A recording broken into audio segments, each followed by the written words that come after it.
Docomomo es documentación y conservación del movimiento moderno. ¿Qué es movimiento moderno? Aquella arquitectura que a partir de los años 20, digamos, del siglo pasado, cambia el modo de entender el construir los edificios. Empieza a valorarse como tema fundamental el que el edificio debe responder en su forma a las funciones que se realizan dentro de él. Nuestro afán, por lo tanto, es, primero, conocer estos edificios a fondo, documentarlos y después, aquellos que sean más valiosos, según y cómo y en qué circunstancias, procurar su conservación, porque son un testimonio muy específico de un modo y de un momento de construir. Lo primero es que Extremadura se convierta durante esos días en un punto de atención en relación con la conservación del patrimonio moderno, de la arquitectura moderna, ¿no? Es decir, yo creo que es importante que se sepa que Extremadura está trabajando, que está en línea con la actualidad de la defensa y la promoción de los valores culturales y de la arquitectura. Ese, en primer lugar, es uno de los objetivos. Y en segundo lugar, pararnos a pensar entre todos qué podemos hacer para que la recuperación del patrimonio moderno, que está siendo en este momento objeto de debate, se pueda hacer con unos criterios técnicos, científicos adecuados. La principal aportación que hacen los pueblos de colonización al patrimonio cultural de Extremadura es presentar una tipología de municipios que están pensados fundamentalmente en relación con el territorio que ocupan para el aprovechamiento de unos espacios, conformando, yo creo que de una manera muy significativa, lo que en este momento estamos interpretando en términos de paisaje cultural. Es un congreso que queremos que se transmite y se difunda sus conclusiones, primero a los pueblos, a los habitantes de los pueblos y a sus responsables, a sus alcaldes, sus concejales, etc. Queremos que ayude a generar un orgullo de pertenencia, porque pensamos que la mejor forma de proyectar esa imagen de la importancia que tiene la arquitectura para el futuro de los pueblos es que los propios habitantes sean conscientes del valor de lo que tienen y de la importancia de vivir en esos espacios urbanos tan gratos y en esas arquitecturas que lógicamente habría que mejorar y adecuar a las condiciones de habitabilidad del momento, porque fueron creadas hace 50 o 60 años, y ese orgullo de pertenencia trasladarlo también a toda la sociedad extremeña, porque este patrimonio conjunto no existe en ninguna parte, diría, no solo de Europa, sino del mundo.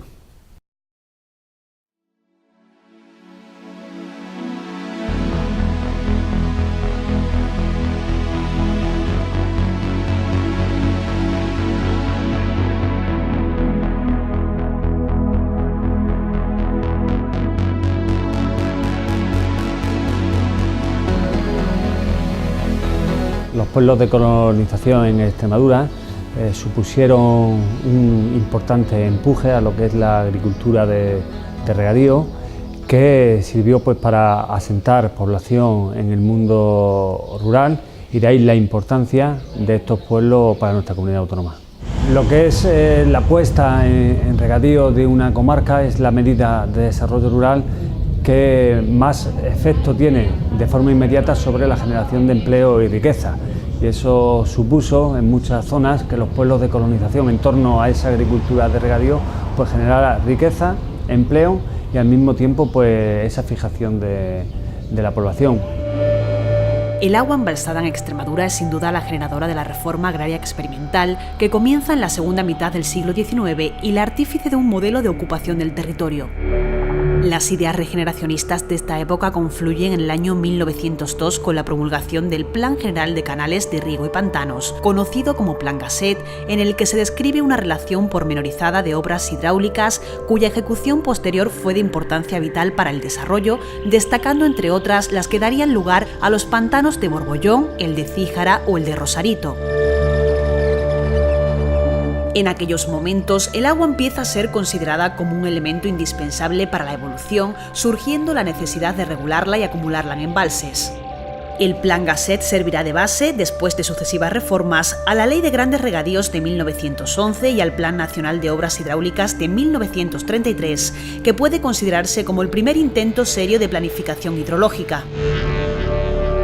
La posterior Ley de Bases de Colonización de Grandes Zonas y la creación del Instituto Nacional de Colonización como organismo encargado de llevar a cabo las transformaciones sobre el territorio tuvieron el objetivo de poner en producción grandes extensiones de terreno, fundamentalmente con la implantación de sistemas de regadío y el fomento de la actividad industrial.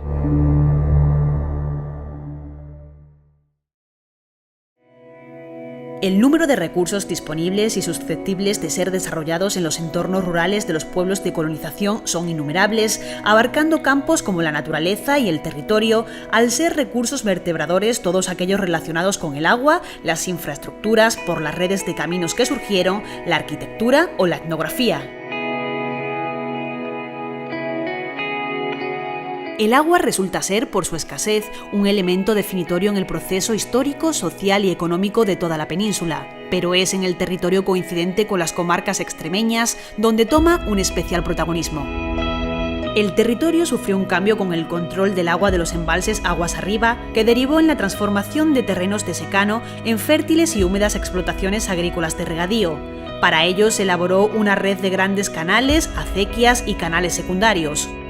Una vez dotado al territorio de savia, el Lic optó por reunir a la población de labradores en asentamientos concentrados, los pueblos, y se punteó con ellos el territorio para formar una malla lo más homogénea posible, sin que hubiese jerarquía entre los nodos de la red, ocupando el territorio intervenido mediante una estrategia polinuclear, homogénea y no jerarquizada.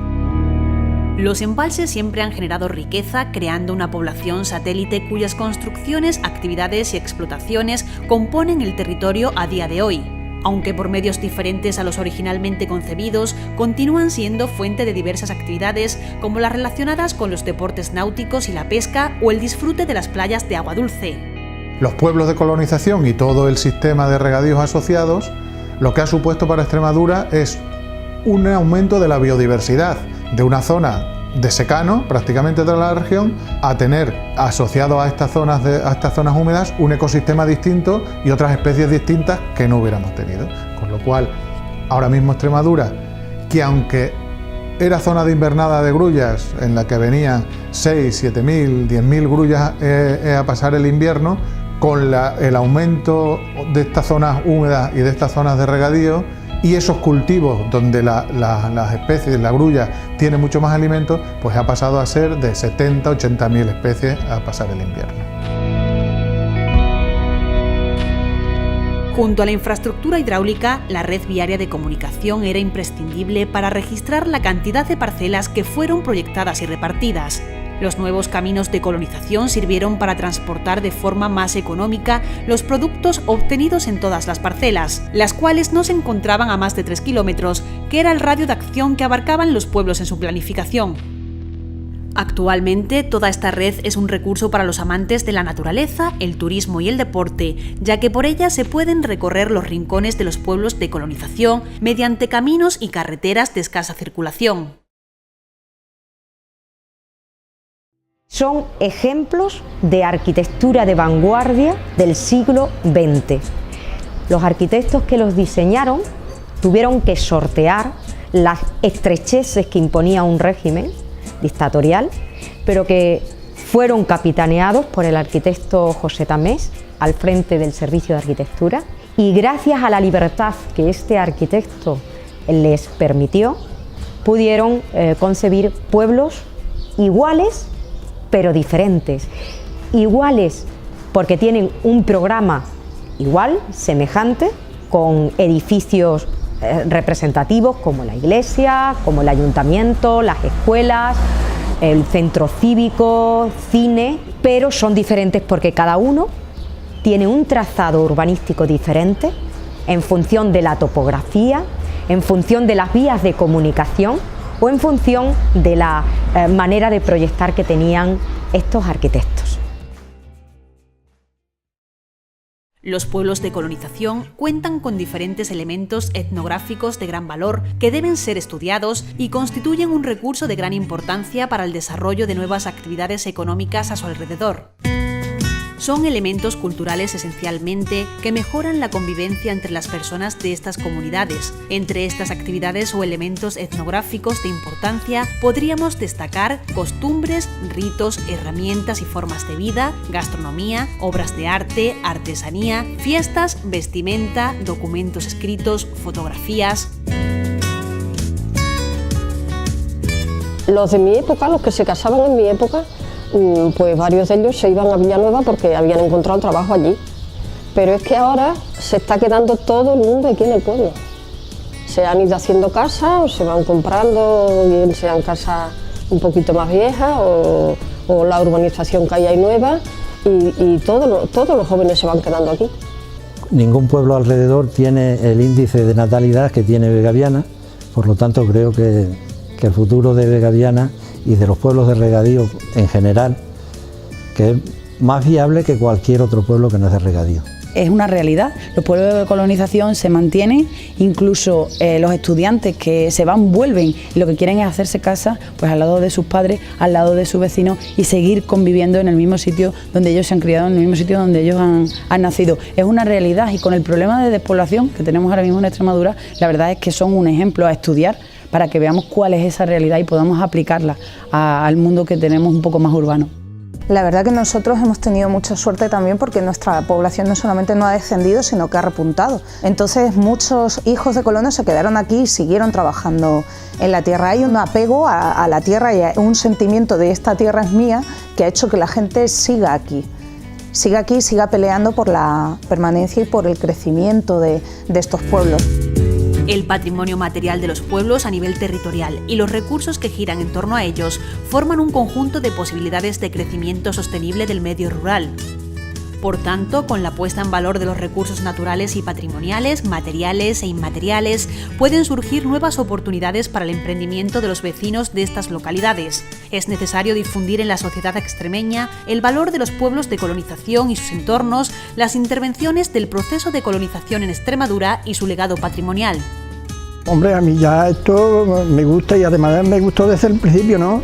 Porque lo mejor venía que te decía, y si estabas en el campo trabajando por ahí, lo mejor tenías que vivir tus padres en un chozo y allí tenían que vivir todo el mundo. Aquí por lo menos tenían una casa. Pues una unión grandísima, porque aquí la gente se ayudaba unas a otras, lo poco que teníamos lo compartíamos, y aquí éramos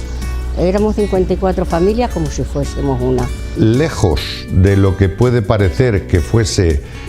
solo un medio agropecuario, era, yo creo, que un medio también cultural y social. Llegaban con el vacío, con el desarraigo, y desde el desarraigo pues pelearon para que, por ejemplo, hoy haya hijos y nietos de colonos que hayan estudiado carreras universitarias, que se estén quedando aquí, que sin sus abuelos, sin los primeros colonos que llegaron aquí, no hubiera sido posible. Los pueblos de colonización que se hacen, pues cuando la herida, alguien decide que tenga que asentarse la gente ahí, pero ahora es diferente, ahora es la gente la que decide qué quiere hacer con su futuro y cómo quiere hacerlo.